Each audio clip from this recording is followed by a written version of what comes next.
भगवान शिव के कृष्ण नसन अवतार की कहानी इक्ष्वाकु वंश के राजा नभग से जुड़ी हुई है। युवावस्था में जब नभग विद्याध्ययन के लिए गुरुकुल गए तो उन्हें वापस लौटने में काफी विलम्ब हुआ। यह देख उनके भाइयों ने आपस में ही संपूर्ण राज्य का विभाजन कर दिया। वापस लौटने पर जब नभग को इस बात का ज्ञात हुआ तो वे अपने पिता के पास गए। उनके पिता ने यज्ञ संपन्न करके धन प्राप्त करने को कहा। पिता की आज्ञा लेकर नभग यज्ञ भूमि में गए और वैश्य से देव सूक्त का संपूर्ण उच्चारण कर यज्ञ संपन्न किया। तत्पश्चात उन्हें असीम धन की प्राप्ति हुई, परंतु ठीक उसी समय भगवान शिव कृष्ण के रूप में प्रकट हुए और नभग से धन वापस ले लिया। विवाद बढ़ने पर कृष्ण रूपी भगवान शिव ने नभग के पिता को समझौता करने बोला, परंतु नभग के पिता श्राद्ध देव ने तुरंत ही भगवान शिव को पहचान लिया और नभग को उनकी स्तुति करने बोले। नभग भगवान शिव के चरणों में गिर पड़े। यह देख भगवान शिव बहुत प्रसन्न हुए और राजा नभग को यज्ञ और धार्मिक कार्यों का महत्व बताया। इस अवतार को कृष्ण दर्शन अवतार के नाम से जाना गया है।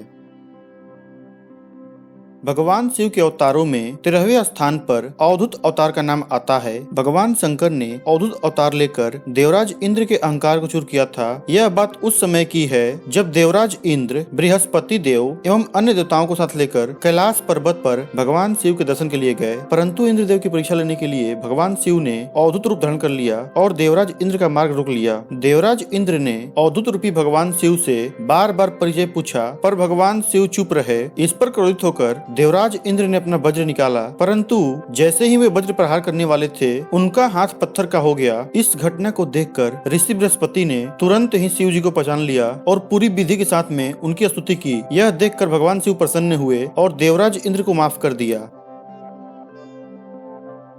भगवान शिव के अवतारों में 14वें स्थान पर भिक्षुवर्य अवतार का नाम आता है। धार्मिक कथाओं के अनुसार विदर्भ नरेश सत्यरथ को उनके शत्रुओं ने मार डाला। कुछ समय पश्चात सत्यरथ की गर्भवती पत्नी ने पुत्र को जन्म दिया। रानी अपने पुत्र को लेकर जंगल में छुप गयी। एक बार रानी ने जल पीने के लिए सरोवर में अपना पांव रखा। तत्पश्चात घड़ियाल ने उन्हें अपना शिकार बना लिया और बालक अकेला रह गया। भगवान शिव की प्रेरणा से एक भिखारन वहाँ पहुंची और भगवान शिव ने भिक्षु का रूप धारण कर लिया। शिव जी ने उस भिखारन से उस बालक का परिचय बताया और उसे अपना वास्तविक रूप दिखाए। भगवान शिव के आदेश अनुसार भिखारन उस बालक का पालन पोषण करने लगी। बीतते समय के अनुसार बालक बड़ा हुआ और अपने दुश्मनों को हराकर पुनः अपने राज्य की प्राप्ति की। भगवान शिव के इस अवतार को भिक्षुवर्य अवतार के नाम से जाना जाता है।